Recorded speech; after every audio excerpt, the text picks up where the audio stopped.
Hi, I'm Kevin Werbach, professor of legal studies and business ethics at the Wharton School of the University of Pennsylvania. For decades, I've studied emerging technologies, from broadband to blockchain. Today, AI is promising to transform our world. But AI needs accountability, mechanisms to ensure it's developed and deployed in responsible, safe, and trustworthy ways. On this podcast, I speak with the experts leading the charge for accountable AI. Trey Causey was until recently the head of Responsble AI at the job site Indeed. We talk in our conversation about the current state of the responsible AI or AI governance field, what it will take to make those groups more effective within the enterprise, the unique challenges of AI governance for employment sites, and the effectiveness or non-effectiveness of regulation in this area. Trey, thanks so much for joining me on the road to accountable AI. It's my pleasure to be here, Kevin. What would you say is the biggest thing that people on the outside don't understand about the practice of responsible AI or AI governance? Yeah, I think there's really two things that kind of intersect, actually. I know you asked for one. The first is this is just, brand new technology and exposing kind of problem and you could say like attack surfaces or problem areas in ways that we've never seen before. So, Mhm. before when you were building traditional software, if you wanted someone not to do something in your software, you just wouldn't enable that functionality. And now you have these general purpose models like LLMs, they're powering things that by design enable kind of, whatever you would like to do. The other thing I think is there's so much attention paid to AI right now, and Mm. the dialogue is so heated and charged, and there's a lot of polarization, and there's a lot of expectation that we are further along in how to regulate and govern and use this Mm. technology than we are. And so those two things together is like kind of a potent mix, right? And I think a lot of people outside don't understand that we're working really hard to make sure we're developing and deploying safely here. But it's really brand new territory. What can you do to address those fundamental problems that it's such a general purpose technology and some of these systems are non-deterministic? Yeah, it's a great question. I mean, I think some of it is unknown still, right? We have this, we have a lot of guardrails we can build into. We can build Mhm. technical solutions, observability, and moderation, detection of bad behaviors, things like that. And of course, there's the political solution of regulation and so on. But we actually don't know how to perfectly deploy these systems yet. Mhm. And so, in a lot of ways, like we have to think about how we design the software, who's involved in designing the software, who's involved in building it, how we kind of take into account humans and how they use software throughout. It's a software development lifecycle problem, kind of end to end. But even at the end of that, you can be the most careful developer, the most well governed and kind of accountable organization, and you're still fundamentally dealing with models that are quite unpredictable sometimes. Mhm. You wrote an essay recently, which is the reason I wanted to talk to you now, that was called Responsible AI is Dying, Long Live Responsible AI. And I found a lot of what you said there really compelling. Let me first just ask you, what motivated you to put out that piece? Yeah, it's actually something I've been stewing on for a while. I Mm. recently left a role as the head of Responsible AI for Mhm. Indeed, and I didn't want it to seem like it was a commentary on Indeed because it wasn't. It was a commentary kind of industry wide. But through talking to my peers in responsible AI and AI governance, and through watching how these things unfold, I was just getting the growing sense that we haven't yet figured out how to really build robust, responsible AI organizations, or if that even is a thing Mhm. we should be building. To answer your Mhm. previous question around how do we do this, responsibly and effectively, I think what I saw was really large variance in influence of organizations across industry. We saw really differing approaches to governance, sometimes very compliance and regulatory focused, sometimes very much more on the kind of humanistic and ethical Mhm. and kind of social justice side of things. And regardless of those approaches, what I often saw was a conflict between the business and the intent to kind of govern the space. And I mean, Mhm. not the story is old as time, obviously, but I think because this space is so new and so much is being asked of these, small organizations, these responsible AI organizations, I think I wanted to kind of, you know, pull back the curtain a little bit to show like, hey, there's a lot of problems here for how these things are moving, and I'm not sure that we've settled on the model yet for how to be effective. I still fundamentally believe in the missions of responsibility. I still think it's something we absolutely have to do, but I'm watching as companies divest from their open AI, from their responsible AI teams, and as they kind of downsize. And you know, I kind of jokingly said it in the piece, but I meant it. Like, it's very rare that people that have AI in their job title right now are getting laid off, but that's not true for responsible AI organizations. And so, if Mhm. revealed preferences and so on, I mean, it Yeah. seems like either the value is not being seen or it's not being seen as important. So, wanted to maybe start a conversation around that, Yeah. and here we are. No, I think you did. Absolutely. It's really an important one. I want to get into the specific points you make, but let me first just ask about something you said that there is this tremendous variance in terms of how organizations are going about this activity, how they talk about it, how they describe it. Is that a feature or a bug, especially given the newness of it? Shouldn't we have a lot of experimentation as opposed to saying we know the one way for every company to do responsible AI? Absolutely. I think that really is a feature. And the reason I even highlight it is when I see that they're kind of equally being hit in terms of downsizing and kind of lack of Mhm. influence, which kind of suggests to me that it's not necessarily the organizational model or Mm. approach that's kind of what's driving the disconnect that I'm seeing. But I do think you're right. Like, we haven't landed on it. It is brand new. There's a lot of competition in the kind of marketplace of ideas in this space too. You have the AI safety folks who tend to be a little more focused on existential risk and super intelligence. You have the kind of very, AI ethics folks, which tends to be more academic and very much focused on systemic social issues. I think responsible AI floats in the middle somewhere with, security and privacy, touching those pieces as well. And so I do think a variety of approaches will be needed. I also think when budgets are up and reviewed and hiring Mm. and laying off is done, one of those viewpoints is going to win ultimately. And I'm Mm. not sure what it is. No. Yeah. The first point that you make is about technical competence, or at least the lack thereof in a lot of responsible AI teams. Why is that so important?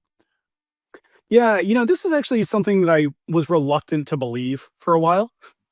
It's something that I like personally have a bias for because I come from a data science background. I work in machine learning engineering, kind of, and coming from that, so am cognizant of the fact that I might just be saying like, "Hey, you should do what I do because that's the right way to do it." But I think what I ended up seeing in my own kind of work as well as talking to colleagues is being able to really work closely with the engineers and product teams that are developing, deploying those models, Mm. is it like being able to help build the solutions to build those things responsibly is really important.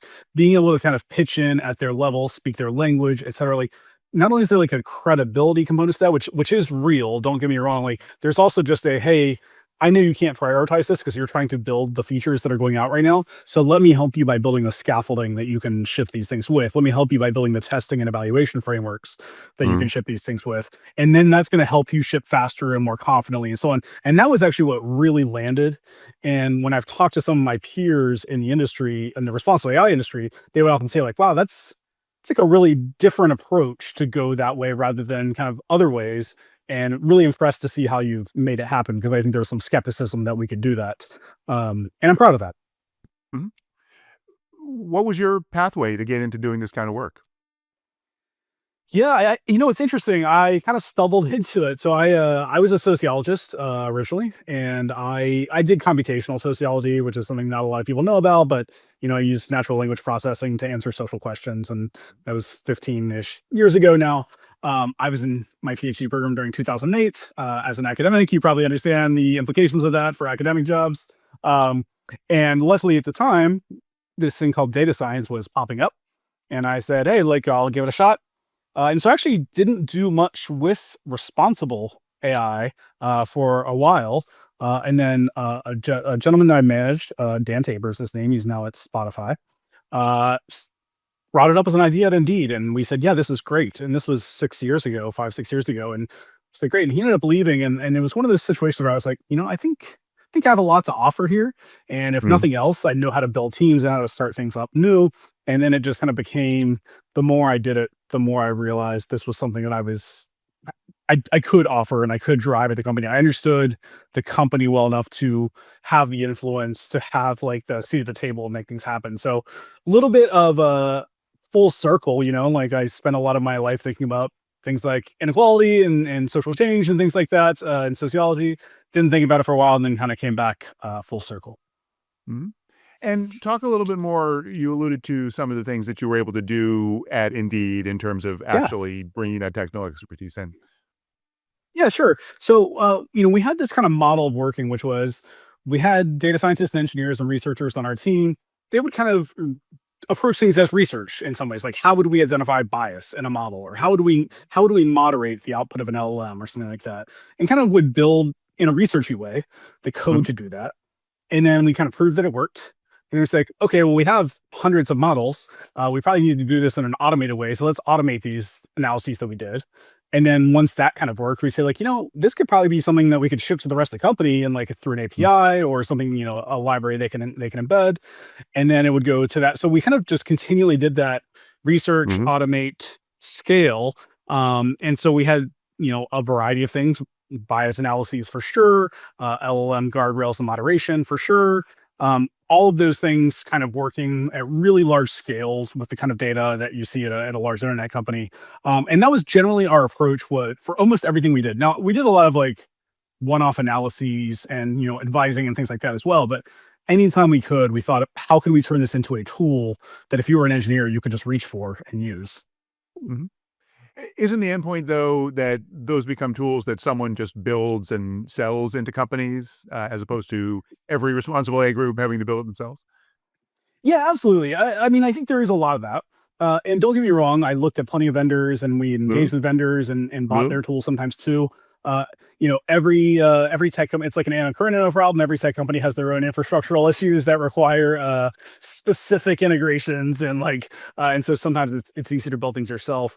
But it was also true that when we were doing it, there weren't a lot of vendors selling these things, and so we were kind of first movers. And it was also the case that the things that were being sold were very much not at the level of rigor that we wanted necessarily for work. And because Indeed is a jobs matching employment marketplace, like that's a highly regulated space, and so a lot of mhm, times the level of rigor we wanted to achieve just to even kind of operate in that space was not something we could ask a vendor to do necessarily.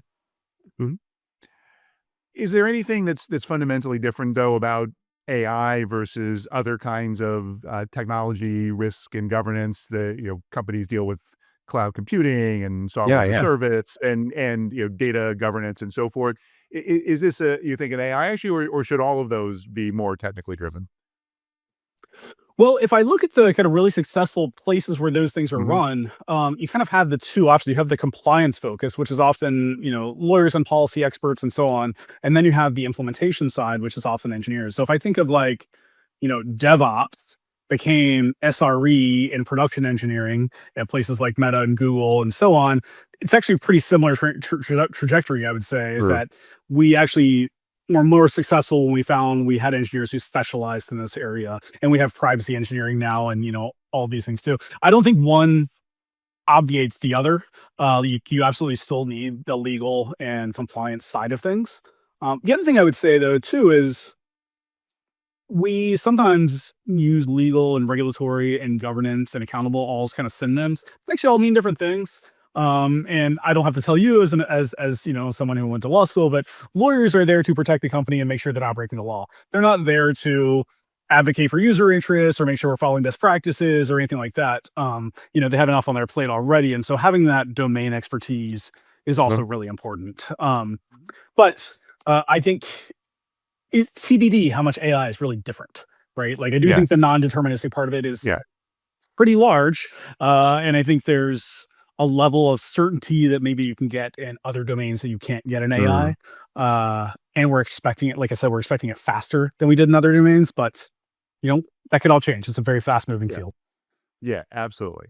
So, second point you make in the essay is that the failures of responsible AI people see and the successes they don't see. You don't get credit that you Yeah. prevented something bad from happening in a company. So, I guess I had the same question. Why is that a particularly AI problem? I don't think it's actually a particularly a problem. I think that that actually is a problem or, potentially, a characteristic of any kind of governance organization. Hmm. I think, and maybe this gets 2 points later in the essay, responsible AI as a field kind of positioned itself a little differently, I think, than potentially security, privacy, other functions did. They position themselves as more proactive as like, we're going to make the software better core people. We're going to instill the right, values and principles and so on. And so that kind of proactive stance, in a way, is their own undoing or our own undoing in a lot of ways, because I think you're like, well, what are you doing to make it better then? Like, it sounds like, this bad thing happened. You didn't stop that. And that's, of course, an unfair comparison because you can't see the good things that were Mhm, prevented. But I do think positioning yourself as mhm. the we're going to make things better group can be a challenge. Does that make sense? Yeah. Yeah, absolutely. Are there metrics, or KPIs or something that a responsible AI group can use to surface more of the benefits they're creating? I think the closer you can get to the core business metrics, the better off you're gonna be. Like, I don't think, bad things avoided is a metric you can really track, and it's, you can't measure a counterfactual sometimes. Um, I kind of jokingly, one time asked if maybe we could track the a number of, the amount of money we would lose in fine if we were found in violation of a law, and, uh, I was told I couldn't do that because that might be seen as we were thinking about not complying with the law, and we didn't want that to happen, and we never were thinking about not Thank complying. you, legal, Uh, yes. yes, exactly. But that up and to the right metric is really hard to find for a lot Yeah. of things, and so I do think that's in the kind of OKR KPI driven world that we're in right now. That's a real challenge, and if you look at other kind of hard to measure functions like design has struggled with this for a long time, Mhm, right? Like, what's our up and to the right? Like, yes, we can measure revenue and so on, but we don't know how much of that was because of the design and so on. And they've kind of faced similar struggles, although we all have a kind of intuitive sense that design matters for product development and so on and so forth. mhm. But it took a long time to kind of make that case. Is the answer then for a responsible AI group to just reframe to not have the perception be that that's what they have to do? It's a good question. I think that might be part of it, right? Yeah. I think in some sense there is a line in the sand that your company's leadership draws to say, like, we Mhm, believe in doing what's best mhm, for our users. We believe in not being biased. We believe as much as possible. We believe in, trying to make all the right choices that we can. mhm, And if there's not a regulatory kind of impetus for them to do that, then it really does become like, what's the company's values and how are you going mhm, to embody those values? And so sometimes that is just what it is. I'm not going to say that's going to be everywhere, and maybe it is also the case mhm, that we will find those metrics. My old organization, we would celebrate our ships of tools and mhm, APIs and everything, just like another engineering team would say, like, here are the things we delivered. mhm. And of course, there are steps removed away from revenue and so on, but that was a little easier, I think, for leadership to grok than Sure. we made sure that we're acting, ethically, and that can be hard to swallow, I think, from a financial standpoint sometimes. Yeah, absolutely. The third point that you make, and I love the title for this section, was epistemic overreach and the lack of product market fit. And especially for me as a business school professor, I know people who use terms like epistemic, and I know people who use terms like product market fit, but they're usually not the same person. So I'm really curious how you thought about and put those two things together. It's a funny point when you put it that way. I hadn't thought about that. I think sometimes when you're kind of like deep in the AI community, it is one of the, like, the more academic crossover communities that you find in tech. And so, like, there are a lot of PhDs and former non PhDs and grad school dropouts. And so I think you hear these kind of words more than you might hear in normal kind of engineering circles. Um, Also, I think because there's just been a lot of ink spilled about what the epistemic foundations of responsible AI and AI safety and AI in general are. I mean, I have, random people who I think 5 years ago wouldn't know what AGI is, asking me, like, what I think about specific arguments about AGI sometimes, Would- and so I think these words are leaking into the Yeah. zeitgeist as a result, but I think they're actually very related for me, right? Like, getting back to that, here's what responsible AI said it was gonna be, and here's what Sure. we said we were about, and the problems we were Mhm, gonna solve, and it touches every part of the business and its design and its engineering, its privacy, its safety, and so on. Um, that's kind of the epistemic overreach, thinking that one group can kind of set the tone across many other disciplines. I'm speaking very broadly here. Like, I don't think there's one person sitting out there being like, oh, I think we're going to do all this, but, painting with a broad brush. And then at the same time, there wasn't a demand for that necessarily. And so, like, a lot of companies, like, they don't need an overall person to tell them if things are going in the right direction or not across the board. They need them to say, like, here's what we need to fix. Here's how we're going to fix it. Here's how we're going to develop it. And so I think when we were in the zero interest rate phenomenon era of a few years ago, it was a very, lofty thing to have those kind of broad thinking, very ambitious, epistemically ambitious groups, and that became harder to swallow, I think, when money was no longer free. Uh, Yeah. Does that mean then, again, is the answer you create a responsible AI group that just very narrowly defines its function? I think the answer is maybe the opposite of that, which is Yeah. you try and Right. embed responsible AI into many functions. Okay. And I think, that's you can't do that just,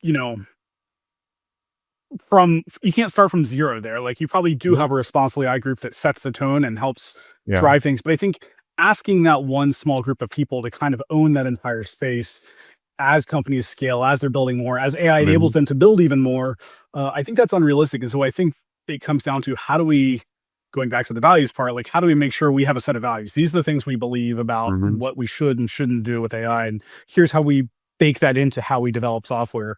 Now, other disciplines have done this successfully. I mean, human-centered design is a good example of this. Like, I think Mhm. even mobile first is a good example of this. I mean, I was at Facebook not long after the mobile code red, when, it was decided like, "Oh my god, mobile is actually a thing, more than half our traffic is here," and, like, now everybody gets an Android feature phone to try and figure out, like, how to use Facebook on it. Um, and so I do think it's possible.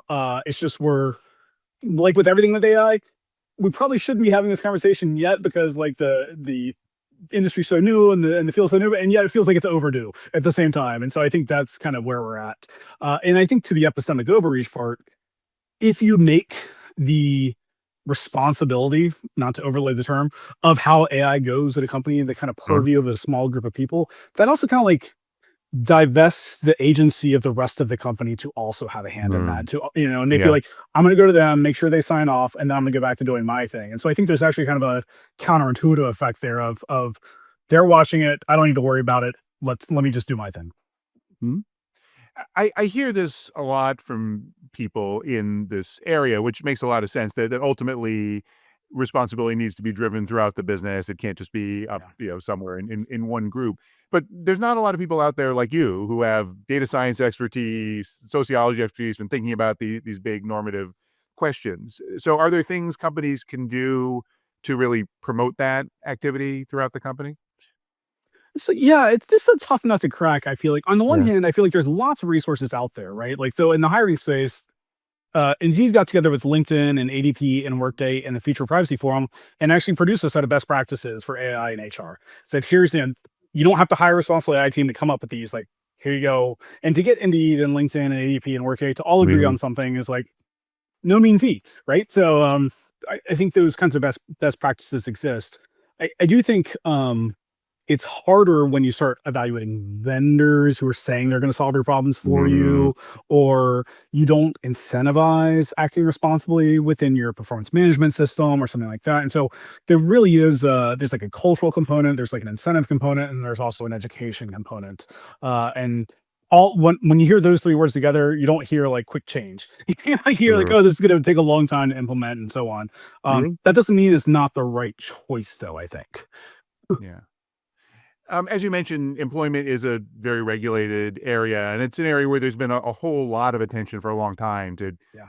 questions about, in with regard to AI and analytics, bias, explainability, and so forth. Can you talk about any of the more distinctive things that you were involved with at Indeed in terms of doing AI governance in that sector? Yeah, absolutely. I mean, we had a very rigorous evaluation procedure for our models. Before there was any regulatory burden to treat AI any differently, we had bias evaluations in place. We asked job seekers to self-identify with their demographic information so that we could use real data, evaluate how these models were behaving with respect to various groups, and really did a really rigorous practice test. So, like to give you a sense for how rigorous that was, for every bias analysis we did, we would write up a design document. That design document would have what's our definition of bias, because as it turns out, Mhm. it means lots of Yeah. things. How are we going to measure it? What are the decision criteria? Like, how will we know if we've detected bias or not? How are we controlling for false positives? How are we setting kind of power and things like that appropriately? And then everybody involved, like legal, us, the product teams, would all sign off on that before we did any analysis, any work, any data collection as well. So I always kind of said, like, you can't, bet on roulette like after the wheels stop turning. And so you also can't define bias after you've started looking at the data.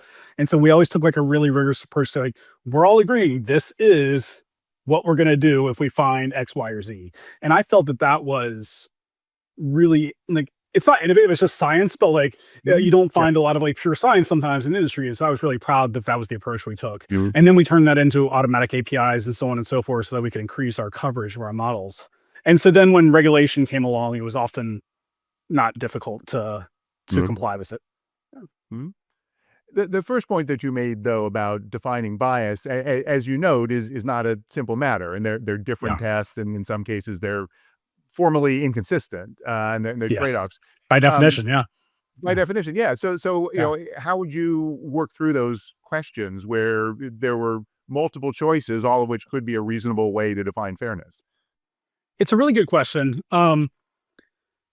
One of the things that we always tried to do was take the perspective of the user, the job seeker, to say, like, what's the worst kind of error the model can make, right? And so, we all like if you've taken an intro to stats class, you've heard of the like, would you rather your smoke alarm chirp a little too often, or would you rather like the automatic pilot, disengage too often? And so, like, those are different kinds of errors and false positives and false negatives matter differently. And so, we would always kind of take the perspective like, what would be the what would deny an opportunity unfairly, or what would potentially send the signal that a job seeker is not as qualified as they were incorrectly, and then kind of work backwards from there to say, so this because of this is the kind of metric we're going to use. And then some of it was determined like empirically, like, oh, it's this kind of number, it's a score, or it's a category or something. So you had to pick like specific statistical tests to work with that. But and then we would use best practices for determining effect size. And those often came from things like the 4/5 rule and other regulations say, like, this would stand up in most legal arguments as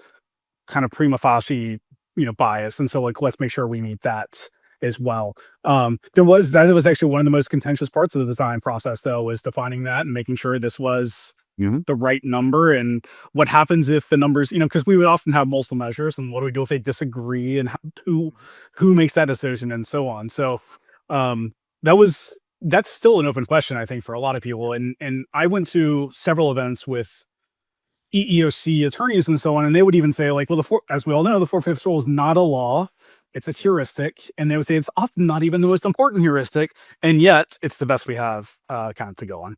Yeah, and when people don't know, that's the as you Sorry. said, the heuristic in U.S. law that if the difference is basically more than 20% between the two groups, that's a, Right. initial indicator that there's Yeah, bias. But, that's right. um, yeah, but as you say, there, that people just sort of take that as a given, and yet it's just a guideline. Yeah, What do you and it's think from about the very 1977 too, I think so. Like, it's yeah. yeah, But it's clear, right? I mean, mhm, 80% is something that everyone can see. Some of the efforts to legislate in this area, like New York City has this local law mhm. 144. Try, they basically said do an adverse impact analysis, and so you can see, for example. Um, what's your take on that, and some of the other efforts to legislate and regulate in this area?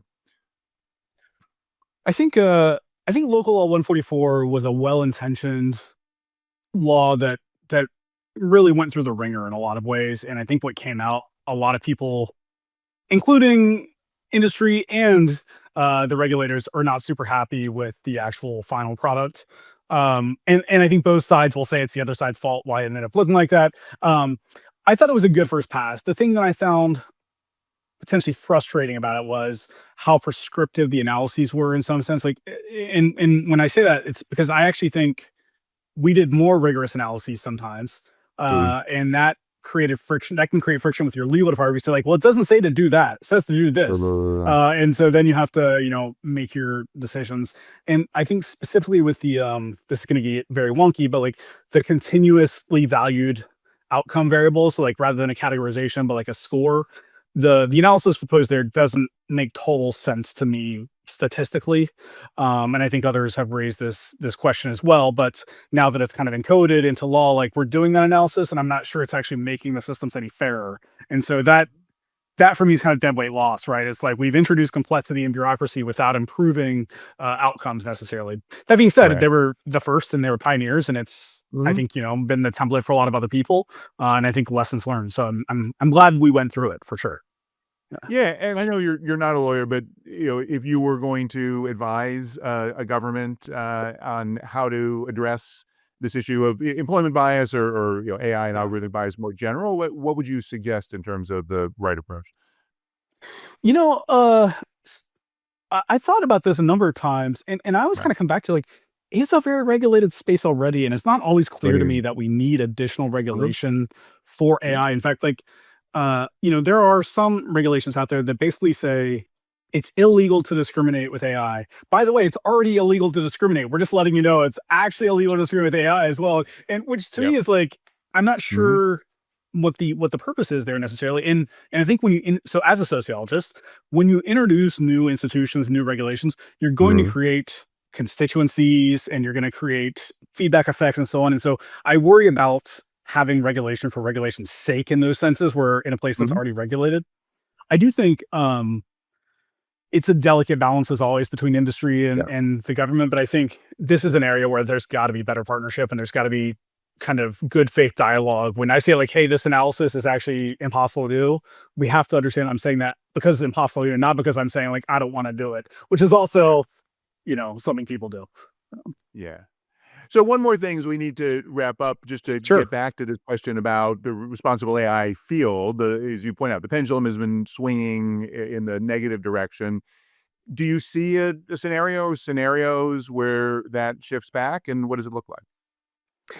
I think it has to in some sense. Like I think the all gas, no brakes approach we're seeing right now to AI in industry only goes so far. And I think we're in the interim before regulation catches up. And then I think there will be a real, whiplash effect after that. And I think the further we go potentially in kind of a quasi-regulated state, the bigger that whiplash effect could be in a lot of ways, because, we'll push the boundaries.